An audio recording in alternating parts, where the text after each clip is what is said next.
Praise the lord. అందరికీ దేవుని నామములో అందరికీ వందనాలు. లేవియా కాండము 20వ అధ్యాయము.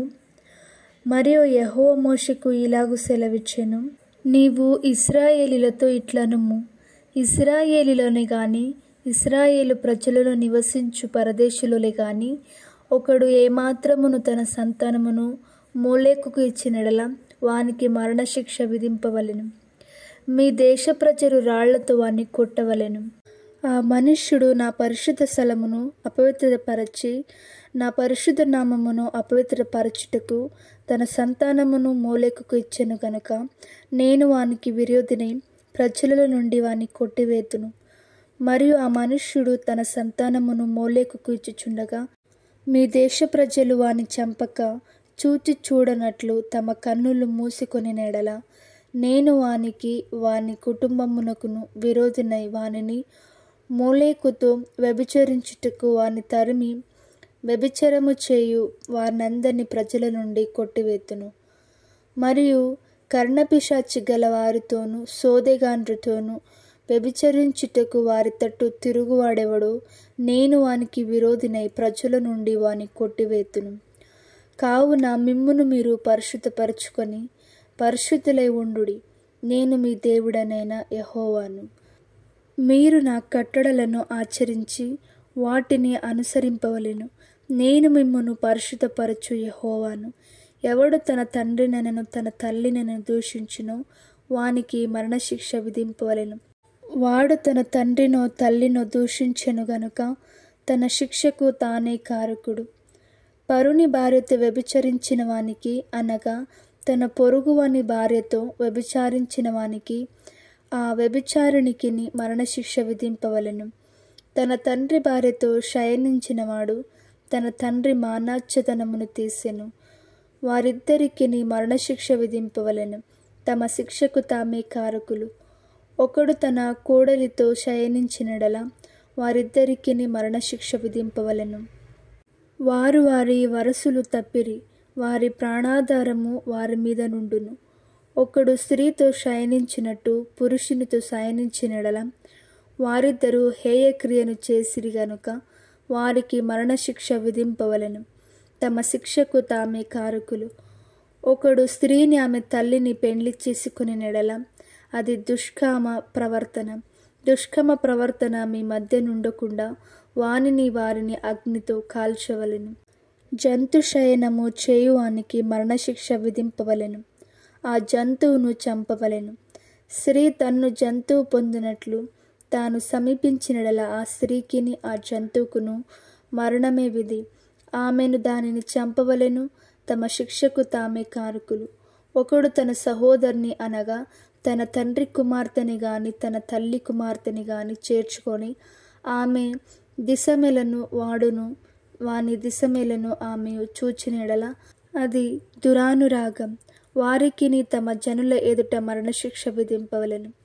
వాడు తన సహోదరి మానాచ్ఛదనమును తీసెను, తన దోష శిక్షను తాను భరించును.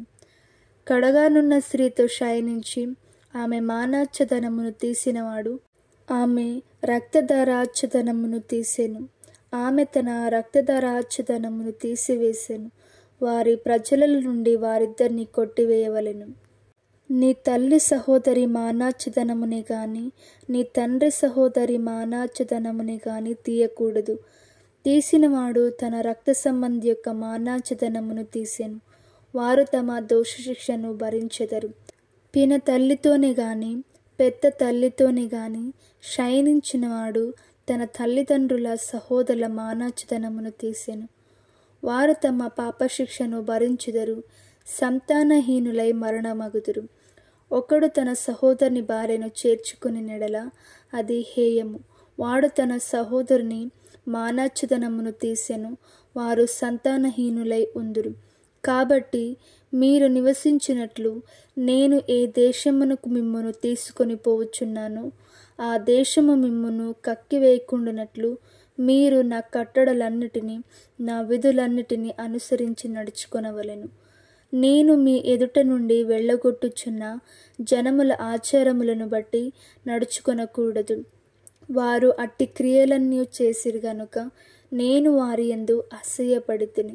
నేను మీతో చెప్పిన మాట ఇదే, మీరు వారి భూమిని స్వాస్థ్యముగా పొందుదురు. అది అనగా పాలు తేనెలు ప్రవహించు ఆ దేశము మీకు స్వాస్థ్యముగా ఉండినట్లు దాన్ని మీకిచ్చెదను. జనముల నుండి మిమ్మును వేరుపరచిన మీ దేవుడనైన యెహోవాను నేనే. కావున మీరు పవిత్ర జంతువులకును అపవిత్ర జంతువులకును, పవిత్ర పక్షులకును అపవిత్ర పక్షులకును విభజన చేయవలెను. అపవిత్రతమైనదని నేను మీకు వేరు చేసిన ఏ జంతువులని గాని, ఏ పక్షి వలనని గాని, నేల మీద ప్రాకు దేని వలనని గాని మిమ్మును మీరు అపవిత్రపరచుకొనకూడదు. మీరు నాకు పరిశుద్ధులై ఉండవలెను. యెహోవాను నేను పరిశుద్ధుడను. మీరు నావారై ఉండినట్లు అన్యజనుల నుండి మిమ్మును వేరుపరచితిని. పురుషుని అందేమి స్త్రీ అందేమి కర్ణపిశాచి అయినను సోదె అయినను ఉండినెడల వారికి మరణశిక్ష విధింపవలెను. వారిని రాళ్లతో కొట్టవలెను. తమ శిక్షకు తామే కారకులు. లేవియాకాండము 21వ అధ్యాయము. మరియు యెహోవా మోషేతో ఇట్లనెను, యాజకులకు అహరోను కుమారులతో ఇట్లనుము, మీలో ఎవడును తన ప్రజలలో శవమును ముట్టుట వలన తన్ను అపవిత్రపరచుకొనరాదు. అయితే తనకు సమీప రక్త సంబంధులు అనగా తన తల్లి తండ్రి, కుమారుడు కుమార్తె, సహోదరుడు, తనకు సమీపముగానున్న శుద్ధ సహోదరియకు అవివాహిత కన్యక అను వీరి యొక్క శవమును ముట్టి తన్ను అపవిత్రపరచుకొనవచ్చును. అతడు తన ప్రజలలో యజమానుడు గనుక తన్ను అపవిత్రపరచుకొని సామాన్యునిగా చేసుకొనరాదు. వారు తమ తలలు బోడు చేసుకొనరాదు, గడ్డపు ప్రక్కలను క్షౌరము చేసుకొనరాదు, కత్తితో దేహమును కోసుకొనరాదు. వారు తమ దేవునికి ప్రతిష్ఠితమైన వారుగా ఉండవలెను. కావున వారు తమ దేవుని నామమును అపవిత్రపరచరాదు. ఏలయనగా వారు తమ దేవునికి ఆహారమును అనగా యెహోవాకు హోమ ద్రవ్యములను అర్పించువారు. కావున వారు పరిశుద్ధులై ఉండవలెను. వారు జారస్త్రీనైన గాని భ్రష్టురాలిని గాని పెండ్లి చేసుకొనకూడదు. పెనిమిటి విడనాడిన స్త్రీని పెండ్లి చేసుకొనకూడదు. ఏలైనగా యాజకుడు తన దేవునికి ప్రతిష్ఠితుడు. అతడు నీ దేవునికి ఆహారంను అర్పించువాడు గనుక నీవు అతని పరిశుద్ధపరచవలెను. మిమ్మును పరిశుద్ధపరచు యెహోవాను అను నేను పరిశుద్ధుడను గనుక అతడు మీ దృష్టికి పరిశుద్ధుడు కావలెను. మరియు యాజకుని కుమార్తె జారత్వము వలన తన్ను కొనిన ఎడల ఆమె తన తండ్రిని అపవిత్రపరచునది అగ్నితో ఆమెను దహింపవలెను. ప్రధాన యాజకుడగుటకై తన సహోదరులలో ఎవరి తల మీద అభిషేక తైలము పోయబడునో, యాజక వస్త్రములు వేసుకొనుటకు ఎవరు ప్రతిష్ఠింపబడునో అతడు తన తల కప్పును తీయరాదు, తన బట్టలను చింపుకొనరాదు. అతడు శవము దగ్గరకు పోరాదు. తన తండ్రి శవము వలనని గాని తన తల్లి శవము వలనని గాని తన్ను అపవిత్రపరచుకొనరాదు.